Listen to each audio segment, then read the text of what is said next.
Ezequiel capítulo 37.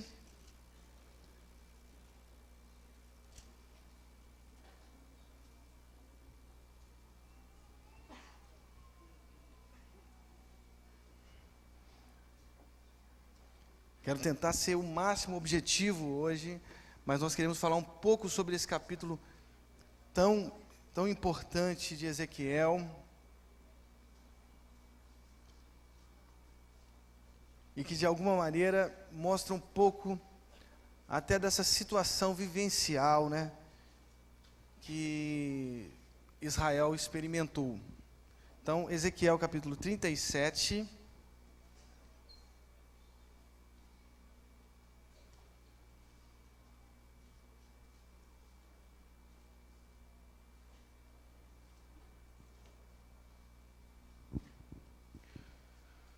Todos conseguiram encontrar? Ezequiel 37. Nós vamos ler a palavra de Deus.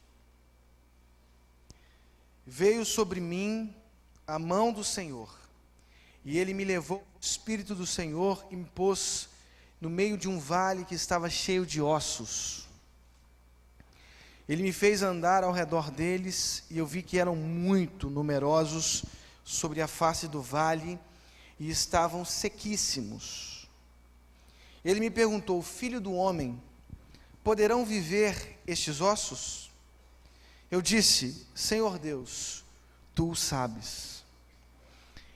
Então ele me disse: profetiza sobre estes ossos, e dize-lhes: ossos secos, ouvi a palavra do Senhor. Assim diz o Senhor Deus a estes ossos: farei entrar em vós o espírito e vivereis. Porei nervos sobre vós, farei crescer carne sobre vós, e sobre vós estenderei pele. Porei em vós o espírito e vivereis. Então sabereis que eu sou o Senhor. Portanto, profetizei como se me deu ordem. Enquanto eu profetizava, houve um ruído, um barulho, e os ossos se ajuntaram, cada osso ao seu osso. Olhei e vieram nervos sobre eles, e cresceu a carne, e estendeu-se a pele sobre eles, mas não havia neles espírito. Então ele me disse: profetiza ao espírito, profetiza, ó filho do homem, e dize ao Espírito: assim diz o Senhor Deus, vem dos quatro ventos, ó Espírito, e assopra sobre estes mortos, para que vivam. Profetizei como ele me ordenara, então o Espírito entrou neles e viveram, e se puseram em pé, um exército grande em extremo. Então ele me disse: filho do homem, estes ossos são toda a casa de Israel.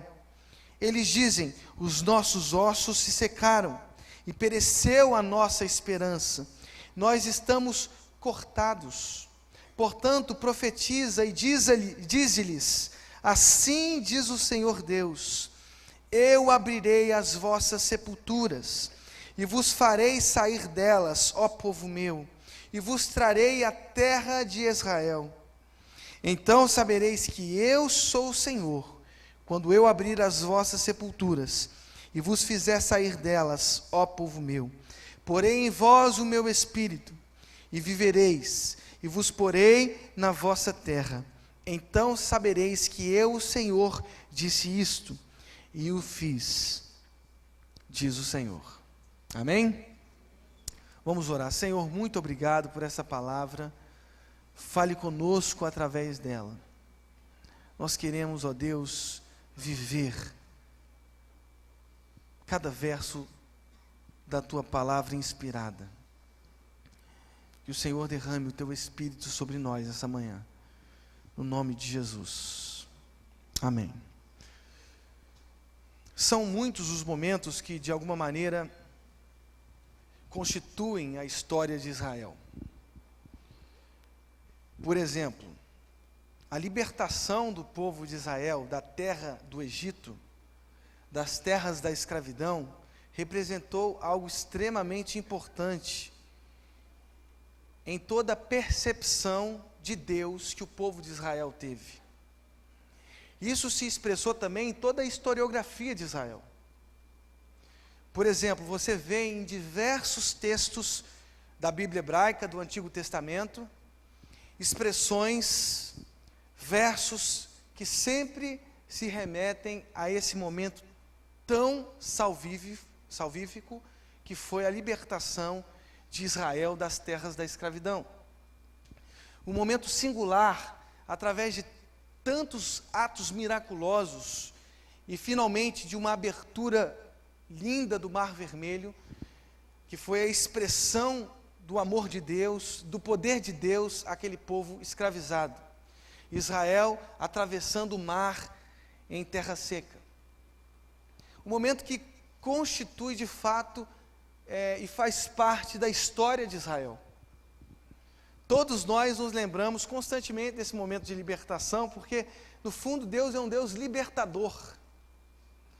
É um Deus que não gosta de escravidão. E portanto mostrou em muitos momentos esse desejo de libertar. Então, esse é um dos exemplos de momentos históricos que fizeram parte do povo de Israel e que ajudaram a configurar toda a concepção daquele povo sobre esse Deus que eles estavam conhecendo continuamente em sua caminhada. Deus é Deus libertador. Deus nos retirou das terras egípcias. Deus nos retirou das terras da escravidão e nos deu nova terra, e nos deu liberdade, nos deu alegria.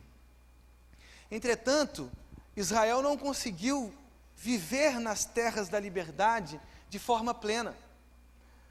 Nós observamos, por exemplo, nos livros de 1 Reis, 2 Reis, ou também nos livros de 1 Crônicas e 2 Crônicas, que esse povo liberto da escravidão não conseguiu viver plenamente esse relacionamento com Deus.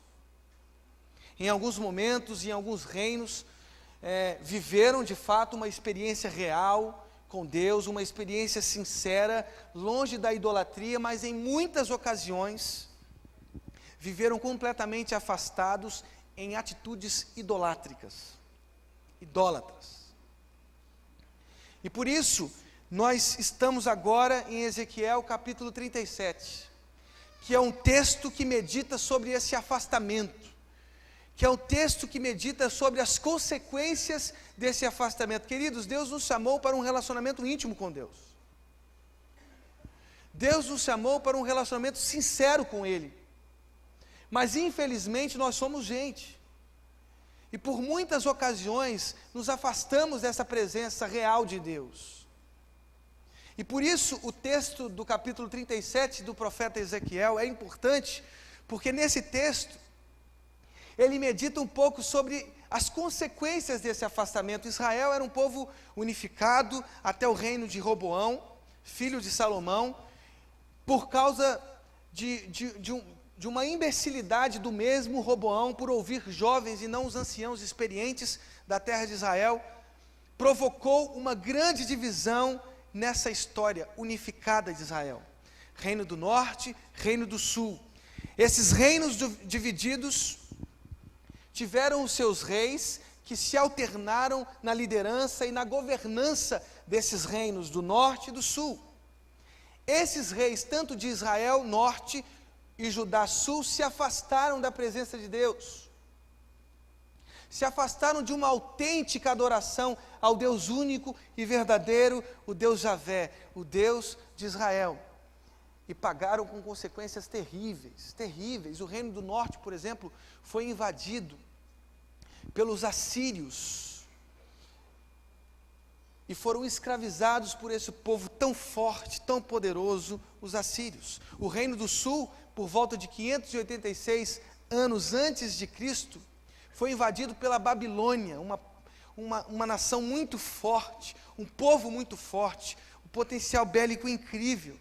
Esse povo, os babilônios, levaram escravizados o povo de Israel em 3 levas para a Babilônia. 3 levas, em 3 grandes levas, o povo de Israel que estava destruído, Jerusalém destruída, o templo destruído, são levados cativos para a Babilônia e experimentam por 70 anos um afastamento total das terras de liberdade, das terras da presença de Deus, das terras que simbolizavam a presença real do Deus Javé, que é o nosso Deus, o Deus que enviou o seu único Filho por nós. Ezequiel capítulo 37 mostra as consequências desse afastamento. Os reis de Judá, do reino do sul, pecaram, se afastaram da presença de Deus, se afastaram e mais do que isso, conduziram o povo de Judá, do reino do sul, a uma adoração aos deuses falsos. É interessante porque a percepção do texto é que o próprio Deus, utilizando-se dessa nação forte, bélica Babilônia, leva cativo o povo que outrora estava afastado do Deus de Israel. Interessante isso. A Babilônia representa um tempo de escravidão, um tempo de domínio opressor, mas um tempo de reflexão sobre os momentos de afastamento. Queridos, às vezes a gente interpreta os momentos difíceis da vida de forma ruim, mas às vezes o que nós passamos é um ensinamento tremendo para os nossos corações. Às vezes nós passamos por circunstâncias complicadas, difíceis, mas às vezes essas circunstâncias nos fazem ter reflexões extremamente importantes sobre o nosso modo de vida, a nossa forma de viver. A grande questão é que Judá se afastou de Deus. A grande questão é que os líderes de Judá conduziram o seu povo, o povo de Deus, ao afastamento total da presença do Deus real, do Deus verdadeiro, com atitudes completamente idolátricas, com atitudes afastadas do Deus glorioso, do Deus Javé, do Deus de Israel. E agora viviam como que completamente desamparados na Babilônia e afastados da presença de Deus. Abra comigo no Salmo 137.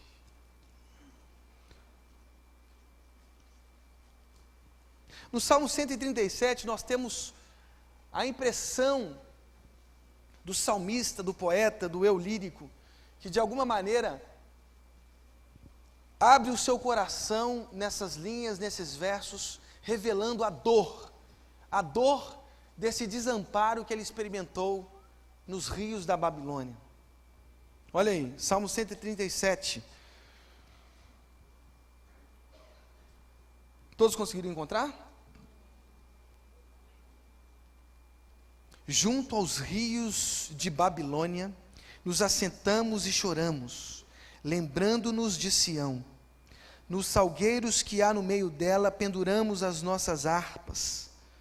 Pois aqueles que nos levaram cativos nos pediam canções, e os que nos atormentavam, que os alegrássemos, dizendo: cantai-nos um dos cânticos de Sião.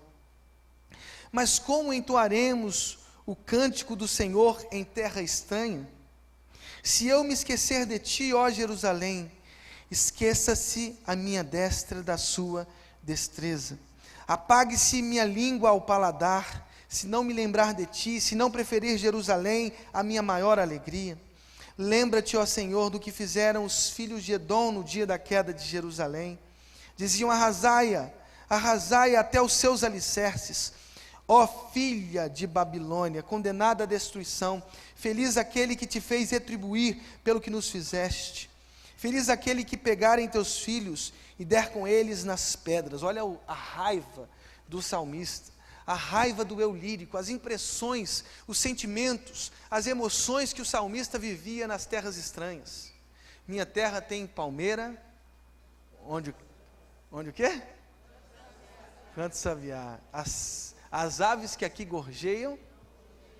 O Gonçalves Dias, exilado em Portugal, escreve esses versos que também expressam a sua condição exílica, a sua condição de afastamento, a sua saudade das terras tão lindas, que são as nossas terras, né, as terras brasileiras, que é o novo Israel. O Brasil é o novo Israel, irmãos. Amém? Que coisa linda, né? O Brasil é tão amado por todos os povos. Nós vamos ter uma grande responsabilidade esse ano, 2014 e 2016, a Copa do Mundo e as Olimpíadas, para mostrar o nosso carinho. O brasileiro é carinhoso, não é? Principalmente o mineiro. O mineiro é um povo carinhoso, não é verdade? É o queijinho, é o café, aquela coisa, é Jesus em Minas, né? É o Belo Horizonte. Queridos, o que eu estou dizendo é o seguinte: Ezequiel capítulo 37 é o quadro que o profeta vê, o quadro de profunda desolação, de tristeza, de angústia, de ausência de horizontes, das quedas mais terríveis dos sonhos de liberdade. Às vezes na nossa caminhada nós experimentamos isso, uma ausência total de horizontes. Nós não conseguimos enxergar uma luz no fim do túnel. As pessoas até dizem sobre essa luz, mas nós não conseguimos enxergar com os nossos olhos físicos essa luz. Nós estamos desamparados, desolados, deprimidos, longe das terras da liberdade, completamente enfadados, cansados, tristes, angustiados, como os olhos sombrios dos discípulos que caminhavam para Emaús no capítulo 24. Eu não sei se você já experimentou isso, mas queridos, eu acho que provavelmente 100% das pessoas aqui já passaram por situações assim, ou estão passando nesse momento por situações assim. E por isso o texto de Ezequiel 37 é importante para a nossa vida. Porque esse texto nos ensina coisas basilares, coisas extremamente importantes para a nossa caminhada. Mesmo em meio à desolação, mesmo em meio às terras afastadas de Israel, de Jerusalém, nós podemos experimentar Deus. Nós podemos experimentar Deus mesmo diante de um quadro tão difícil. Observe o texto: veio sobre mim a mão do Senhor, e Ele me levou no Espírito do Senhor, e me pôs no meio de um vale que estava cheio de ossos. O profeta Ezequiel é o profeta do exílio. O profeta Ezequiel, junto com os líderes de Israel, foi conduzido também às terras do exílio. Ele experimentou a dor daqueles homens que viviam exilados, que viviam afastados do templo, que viviam afastados de Jerusalém. Ele experimentou na sua própria carne a dor, e por isso viu essa visão, desculpe a redundância, viu essa visão, a visão de um povo exilado, a visão de um vale de ossos sequíssimos, sem vida. Eu te pergunto, quem são esses ossos sequíssimos, sem vida, sem veias, sem sangue, sem juntas, sem medulas? Quem são esses ossos sequíssimos sem vida? Somos nós. Era o povo de Israel exilado, era o reino do sul que estava lá desamparado, sem a presença de Deus. A grande verdade, gente, é que quando nós nos afastamos da presença de Deus, nós nos sentimos completamente exilados, como esses ossos sequíssimos, numa ausência total de horizontes, sem uma luz que os nossos olhos alcancem para enxergar no fim do túnel. A grande verdade desse texto é: nós precisamos voltar à presença de Deus. Nós precisamos retornar a Israel. Nós precisamos retornar ao templo. Nós precisamos quebrar os grilhões da escravidão. Nós precisamos conscientizar os nossos corações e os corações dos nossos próximos que Deus é Deus único, que Deus é um Deus amoroso, que Deus deseja a nossa presença em seu santuário, que Deus deseja a nossa presença no Santo dos Santos, no lugar mais íntimo do nosso dia a dia. Deus tem saudade de nós. Amém? Olha que coisa linda. Deus tem saudade de nós. A pergunta é: como voltarmos à presença de Deus? Como saborearmos novamente essa presença tão íntima, já que estamos tão afastados, já que nos sentimos como esses ossos sequíssimos, que não correm mais o sangue que traz a vida? Como retornar às casas que representam o povo de Israel, as nossas casas? Como retornar à casa de Deus? A primeira coisa que nós precisamos entender está aí nos versos 3, 4 e 5. Olha o que diz. Ele me perguntou: filho do homem, poderão viver estes ossos? Eu disse: Senhor, tu o sabes. Então ele me disse: profetiza sobre esses ossos e dize-lhes: ossos secos, ouvi a palavra do Senhor. Assim diz o Senhor Deus a estes ossos: farei entrar em vós o espírito e vivereis. Queridos, a humildade do profeta me constrange. O profeta Ezequiel, experimentando uma visão tão linda como essa, a experiência de Deus de forma tão explícita e tão grande, no meio daquela visão ele consegue se enxergar frágil, se enxergar fraco, incapaz. Verso 3, eu disse: Senhor Deus, tu o sabes. Às vezes, o nosso exílio é por causa da nossa prepotência. Às vezes, o exílio que experimentamos hoje é por causa do nosso orgulho, é por causa das nossas vaidades, é porque somos incapazes de olhar para Deus e dizer: tu o sabes. Porque no fundo somos seres tão inteligentes, tão tecnológicos. Observe os nossos avanços, séculos 19, 20 e 21. Observe os nossos feitos. Eu nunca vi um tempo tão antropocêntrico como o nosso.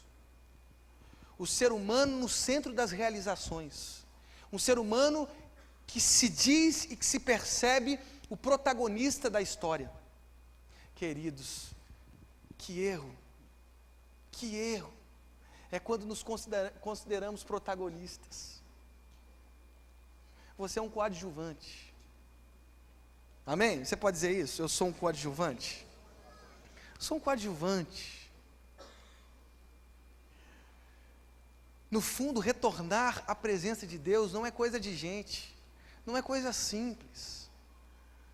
Nós somos completamente frágeis e fracos. O máximo que podemos dizer biblicamente são as palavras do profeta Ezequiel: Senhor, tu o sabes. A sua racionalidade, a sua razão, a sua expertise, o seu conhecimento, os seus títulos acadêmicos, a sua conta bancária, as suas casas espalhadas pela face da terra, as suas viagens internacionais, não te dão autoridade para dizer: eu consigo sair daqui sozinho. Tem muita gente que tem muito dinheiro, que tem uma conta bancária, que eu vou te falar, viu, privilegiada, que tem formações que talvez nenhum de nós aqui tenha, mas que não conseguem sair do exílio de suas almas, que não conseguem, nem através de remédios, sair dessas convulsões que o tomam, porque querem fazer com as suas próprias mãos. Queridos, se tem uma coisa tão óbvia e tão clara no texto sagrado, é que nós somos incapazes. Foi o apóstolo Paulo que disse: miserável homem que sou, quem me livrará do corpo dessa morte? Queridos, está lá nas raízes do movimento protestante no século XVI, a nossa profunda incapacidade, a nossa miserabilidade. Somos incapazes de nos desviar dos caminhos tortuosos da vida.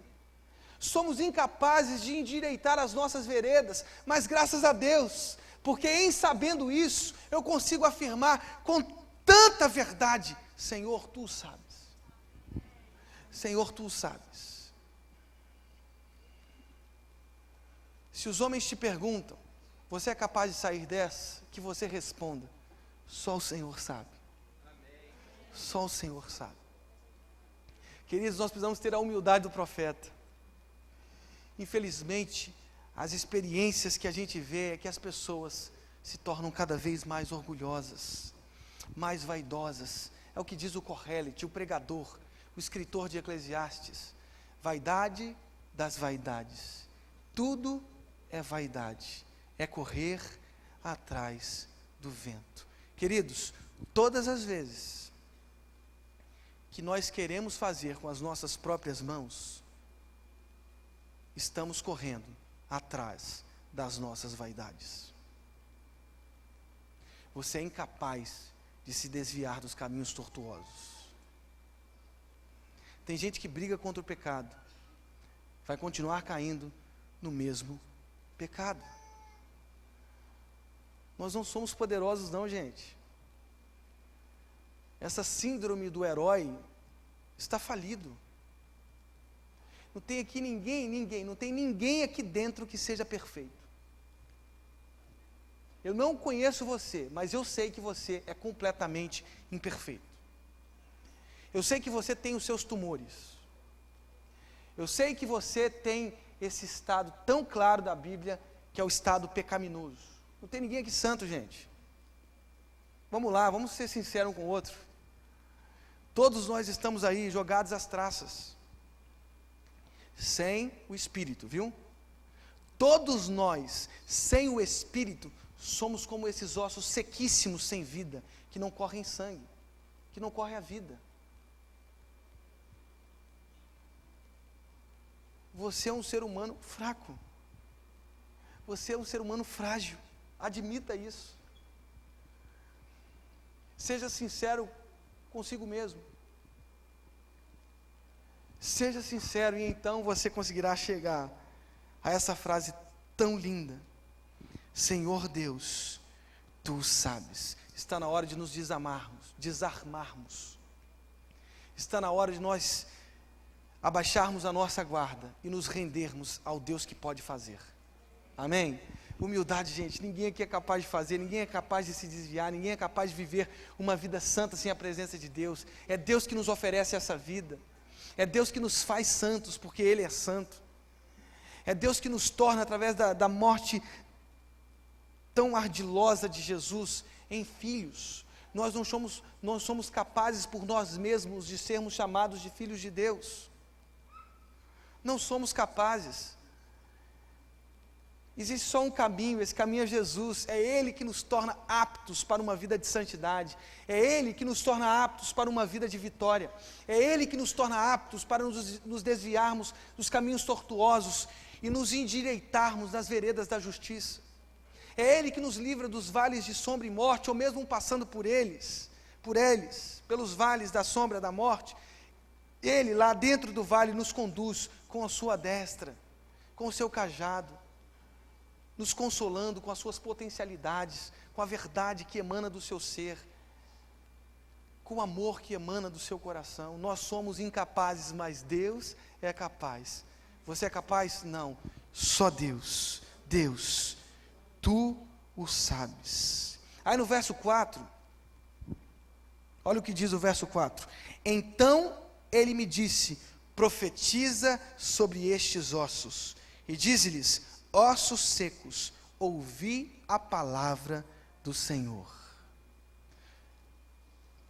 Gente, uma das coisas que me incomodam é que eu consigo chegar à percepção de que somos incapazes,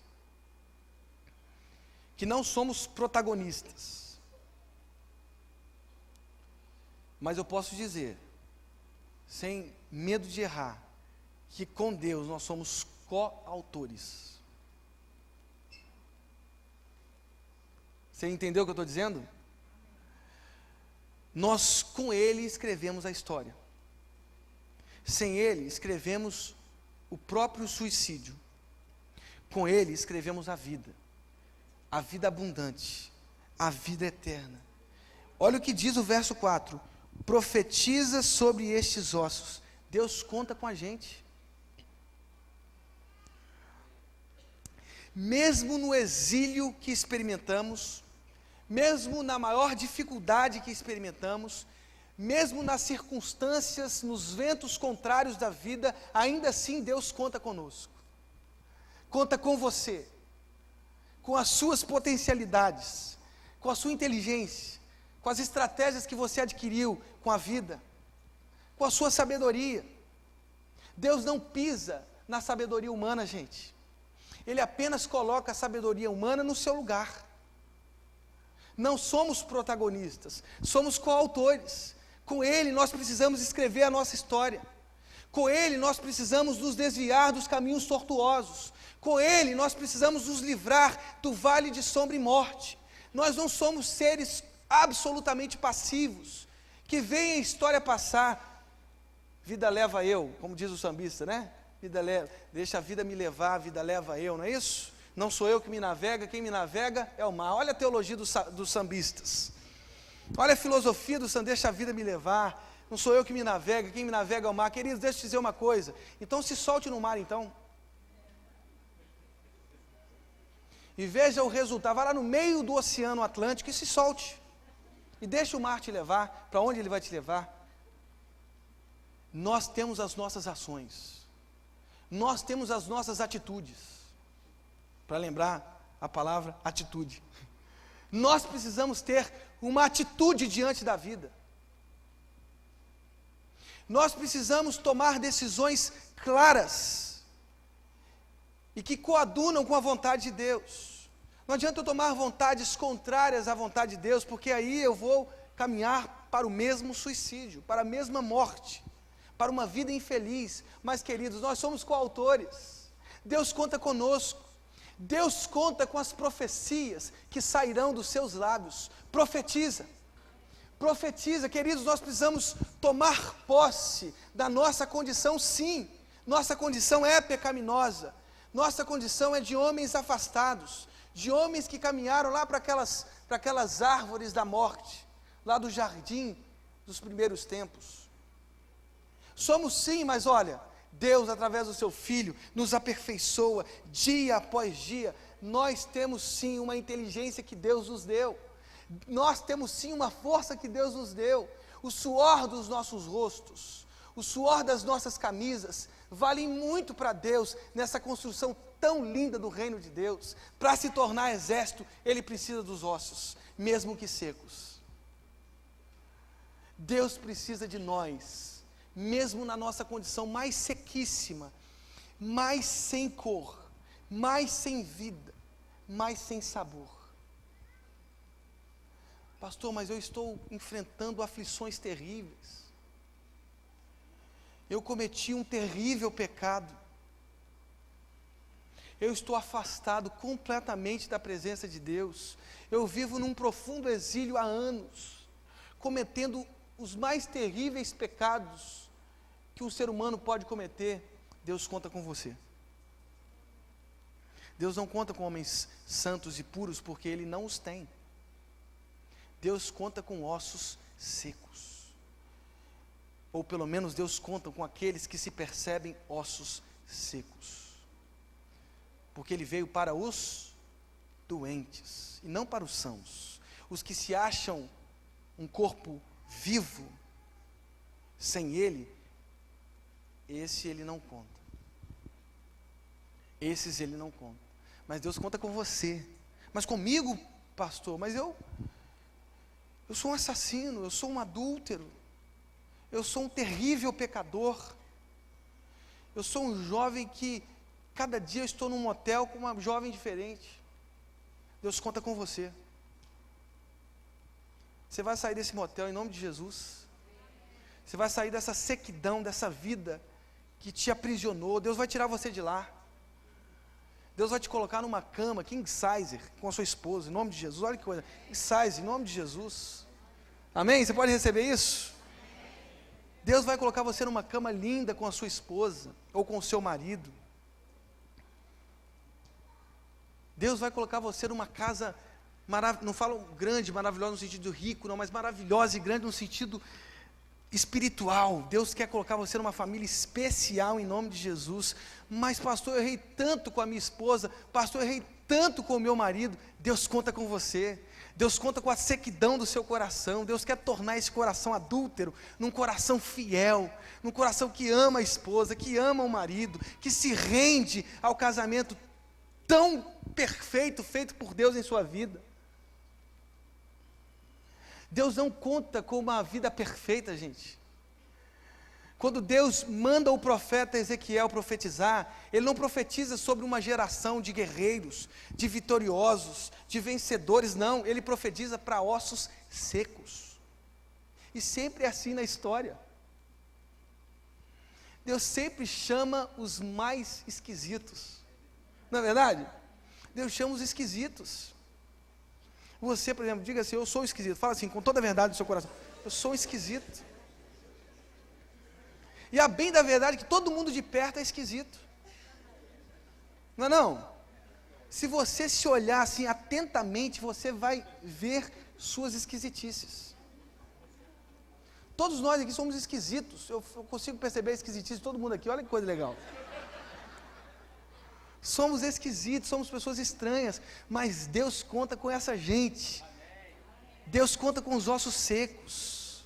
Amém? Então vamos profetizar, gente. Hoje é dia de nós profetizarmos sobre nós mesmos, sobre essa igreja de gente esquisita, sobre nós que somos ossos sequíssimos, sem vida. Hoje é dia de nós profetizarmos, mesmo em meio a circunstâncias mais contrárias, mais ardilosas, mais pecaminosas. Deus é um Deus que conta conosco, com os ossos secos, porque Ele quer construir um grande exército. Um grande exército. Deus quer construir através de você um grande exército. Mas pastor, eu tomo remédio psiquiátrico. Eu tenho que fazer terapia toda semana para poder conseguir viver. Deus conta com você.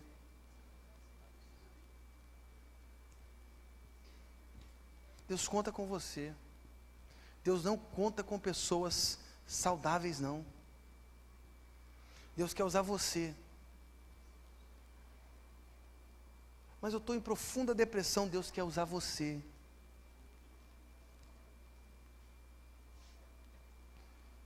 Deus quer nos usar. Verso 5: assim diz o Senhor Deus a estes ossos: farei entrar em vós o Espírito e vivereis. Porei nervos sobre vós, farei crescer carne sobre vós, e sobre vós estenderei pele. Porém em vós o Espírito e vivereis, então sabereis que eu sou o Senhor. Olha aí verso 7. Portanto profetizei, como se me deu ordem. Porque se no primeiro momento eu me percebo frágil, fraco, como um osso completamente seco, e se no segundo momento eu percebo, em meio à minha fraqueza, a soberania de Deus, a grandeza de Deus, dizendo: Senhor Deus, Tu o sabes. Num terceiro momento, eu obedeço. Portanto profetizei, olha o verso 7, como se me deu ordem. Enquanto eu profetizava, houve um ruído, um barulho, e os ossos se ajuntaram, cada osso ao seu osso. Olhei e vieram nervos sobre eles, e cresceu a carne, e estendeu-se a pele sobre eles. Mas não havia neles, vamos parar por aí, não havia neles espírito. Eu obedeço e profetizo. Profetizo a quem, gente? A quem? Aos ossos. E quem eu chamo nesse momento? Quem eu chamo? O Espírito. Nós precisamos ser uma igreja pentecostal. Não entenda isso no sentido denominacional, viu, gente? Não, o pastor está dividindo aqui a igreja, não estou fazendo isso. Pentecostal no sentido do Pentecostes. Nós precisamos ser uma igreja carismática. Uma igreja que exerce os seus carismas, mesmo sendo batista. Mas nós somos batistas tradicionais, ortodoxos, pé frio. Queridos, eu quero dizer um negócio para vocês.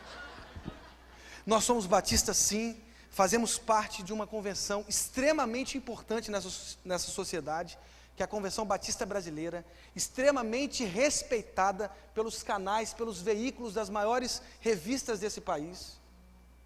A Convenção Batista Brasileira hoje é uma convenção extremamente respeitada entre as igrejas evangélicas desse país. Você sabia disso? Fazemos parte sim disso. Fazemos parte de uma denominação, mas queridos, nós não podemos deixar de experimentar as coisas mais extraordinárias, como se fazer parte disso nos impedisse de experimentar o Espírito que vem dos quatro cantos.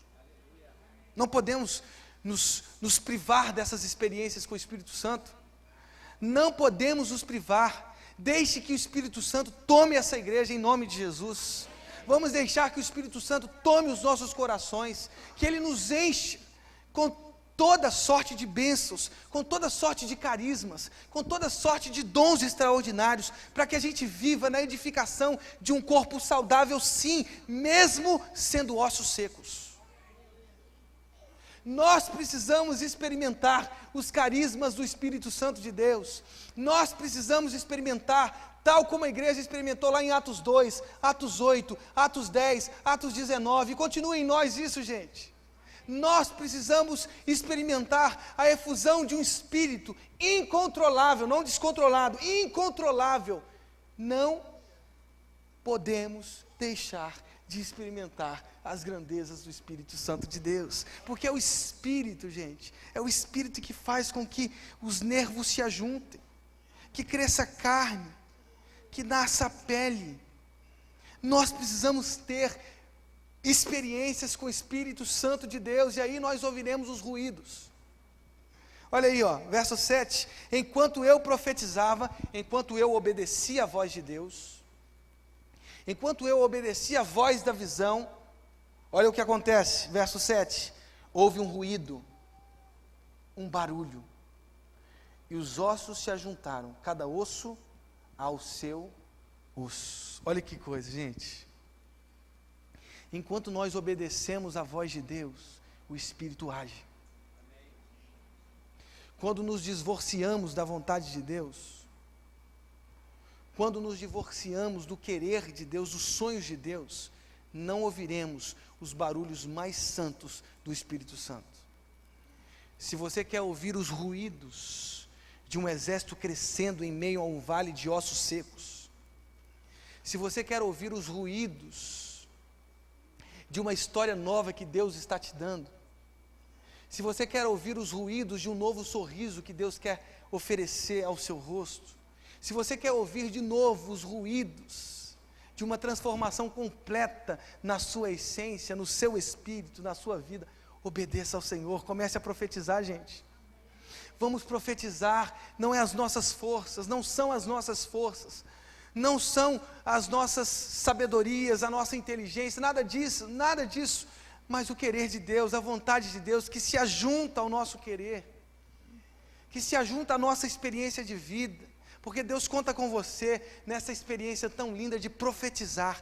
Nós precisamos profetizar hoje aqui a ressurreição dos nossos sonhos. Quantos sonhos mortos aqui, gente? Quantas pessoas que deixaram de sonhar com experiências incríveis com Deus, de um relacionamento íntimo com Deus, de uma vida abundante com a esposa, de uma vida abundante com os filhos, porque o dia a dia lhes roubou a certeza de um Deus que existe. Quantos pais sofrem com filhos afastados? Quantas esposas sofrem com maridos afastados? Hoje é dia de nós profetizarmos para que uma nova vida nasça nas famílias dessa igreja, uma nova vida nasça no seu coração, que os sonhos que você outrora tinha sejam resgatados, não para o seu status ou para o seu crescimento pessoal, não, mas para que o reino de Deus cresça. Vamos profetizar ao Espírito que vem dos quatro cantos, gente. Vamos crer no Espírito Santo de Deus. Nós precisamos ser uma igreja carismática, uma igreja do Pentecostes, não entenda isso como questões denominacionais, uma igreja que vive a experiência de Atos 2, uma igreja que recebe uma efusão incrível do Espírito, e que se deixa levar pelo poder do Espírito Santo de Deus.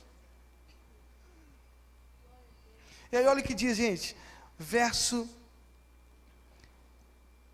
8, no final do verso 8, mas não havia neles Espírito. Então ele me diz, profetiza ao Espírito, profetiza ao Filho do Homem, e diz ao Espírito, assim diz o Senhor Deus, vem dos quatro ventos, ó Espírito, e assopra sobre estes mortos.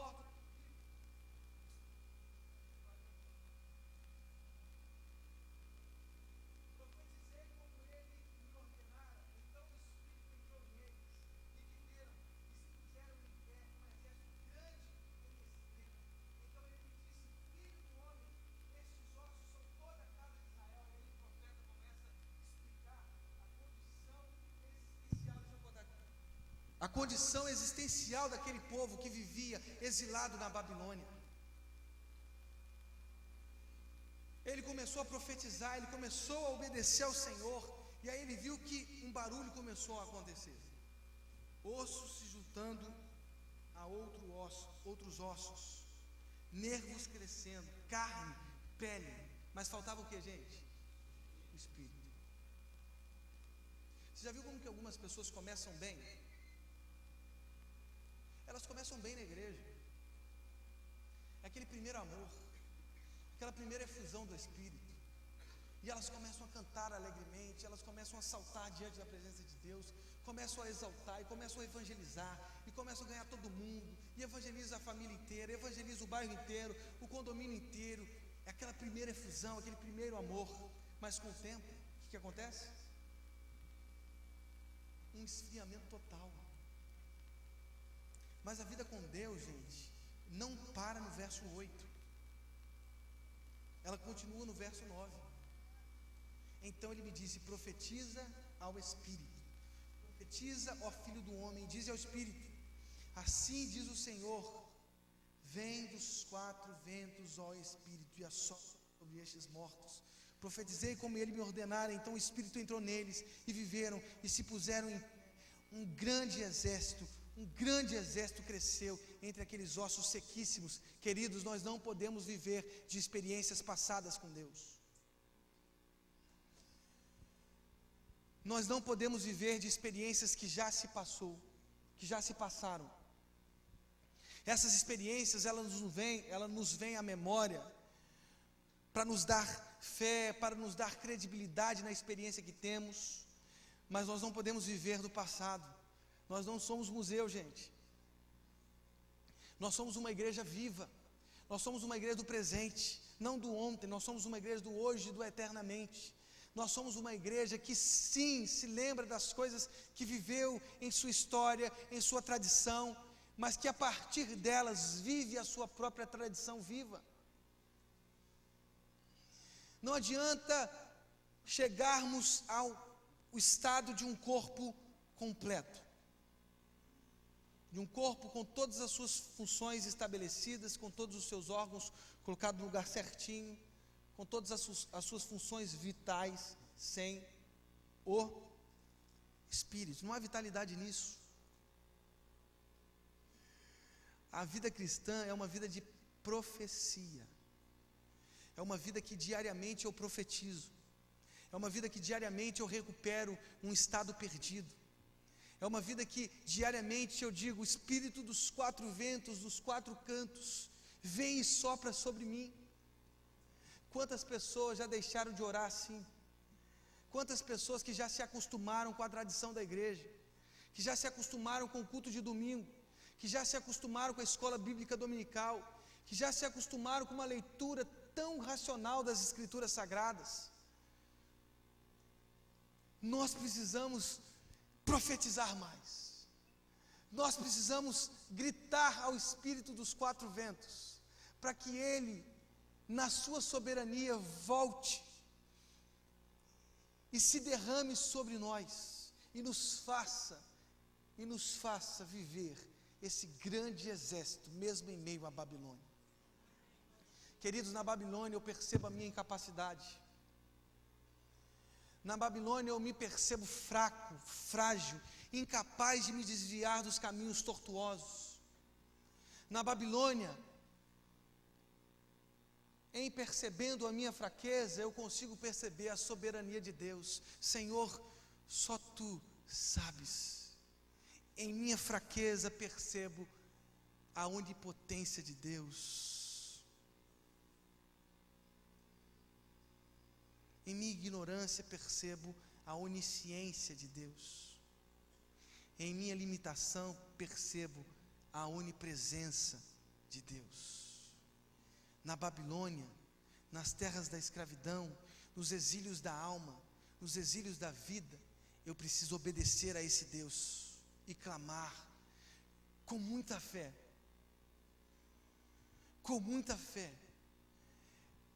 para que os ossos se ajuntem. E eu não posso desistir de primeira. porque eu sou um servo que vivo na continuidade de uma experiência com Deus. O Pentecostes não aconteceu só em Atos 2, ele se repetiu em Atos 8, vai lá. Ele se repetiu em Atos 10, ele se repetiu em Atos 19, ele se repetiu em sua vida, e ele não parou naquele dia. Os Pentecostes acontecerão continuamente nas nossas vidas. Nós não podemos nos estacionar como aquela igreja lá do Apocalipse, que perdeu o primeiro amor, que perdeu a primeira experiência no tempo, na história. Nós precisamos nos levantar nessa igreja como um grande exército. Nós somos um corpo vivo, não aquele exército, não aquele bando de ossos secos, não, porque em nós habita o Espírito de Deus.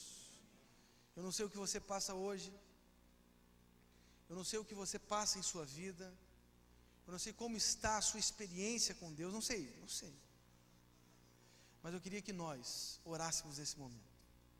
Eu pedi ao irmão aqui o Samuel estava aí hoje.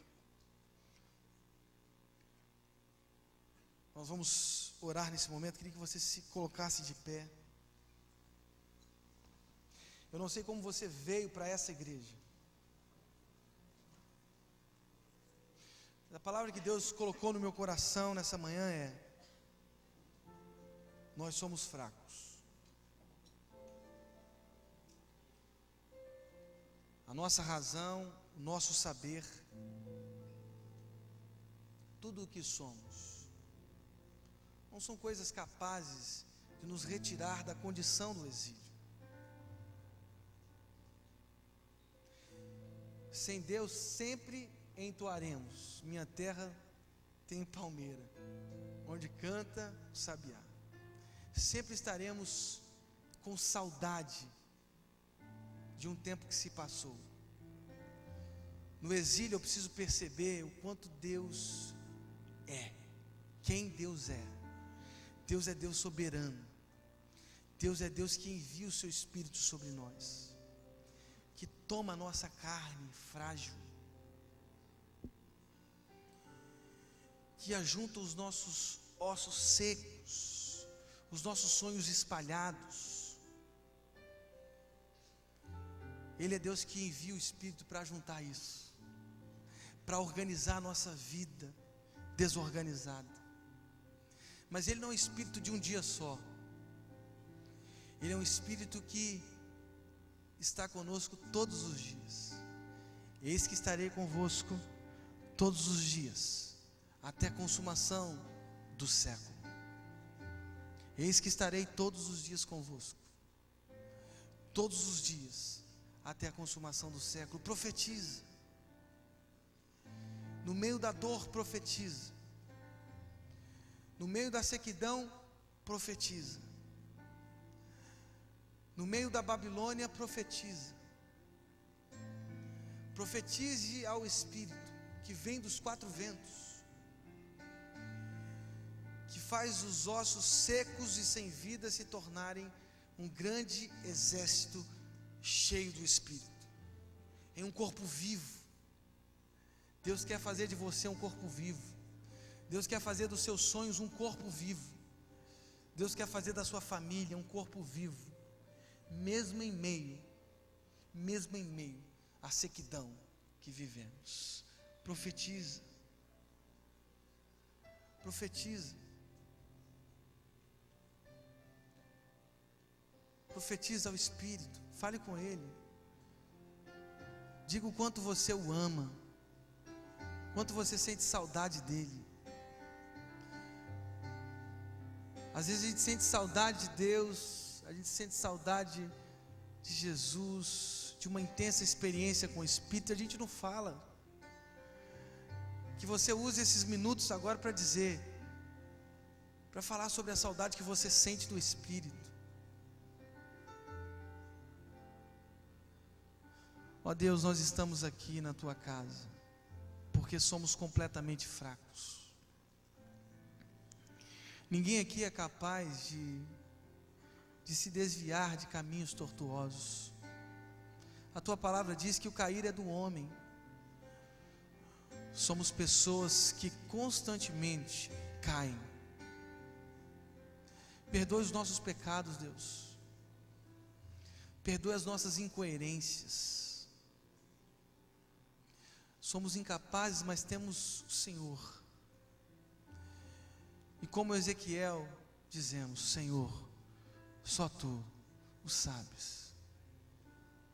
Como Ezequiel, nós queremos obedecer a Tua voz, daquela visão, e profetizar, ó Deus, para que o Teu Espírito ajunte os nossos ossos secos, os nossos sonhos dispersos, a nossa vida sem graça. Mas Deus, nós não queremos viver só de hoje. Nós queremos que essa oração de hoje se repita amanhã, depois de amanhã, por toda a vida, porque nós dependemos do Senhor. A experiência de hoje não será o nosso sustentáculo do amanhã. Será sim um fundamento sobre o qual nós construímos a nossa vida, mas uma vida diária contigo. Nós queremos ter vida diária contigo, Deus. Ó Espírito que vem dos quatro ventos, que o Senhor encha os nossos corpos nessa manhã, Deus. Que o Senhor encha as famílias que estão aqui nessa manhã, Deus. Que nós sejamos tomados pela Tua graça, que nós sejamos tomados pelo Teu amor.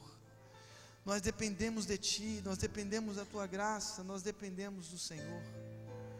Nós somos coautores e queremos escrever contigo uma história linda, famílias lindas, casamentos que agradam o Teu coração, filhos que não se desviam nem para a direita, nem para a esquerda, mas que permanecem no Evangelho, e que amam o Evangelho, e que mergulham no Evangelho. Deus, se há sonhos despedaçados nessa manhã, Deus, que o Senhor reconstrua. Ó Deus, que o Senhor faça cada irmão aqui, Deus, cada irmão aqui, sonhar novamente, viver novamente, sorrir novamente, porque é o Senhor e não nós. É o Senhor que nos enche, é o Senhor que nos dá vida. E por isso nós te agradecemos, e por isso nós aplaudimos o Teu Santo Espírito. Nós aplaudimos o Senhor, porque o Senhor é Deus, o Senhor é Deus, em nome de Jesus, amém. Glórias ao Senhor, que Deus abençoe a sua vida. Às 17 horas nós estamos aqui mais uma vez. Deus tem uma palavra linda para você às 17 horas, eu te espero aqui em nome de Jesus, amém.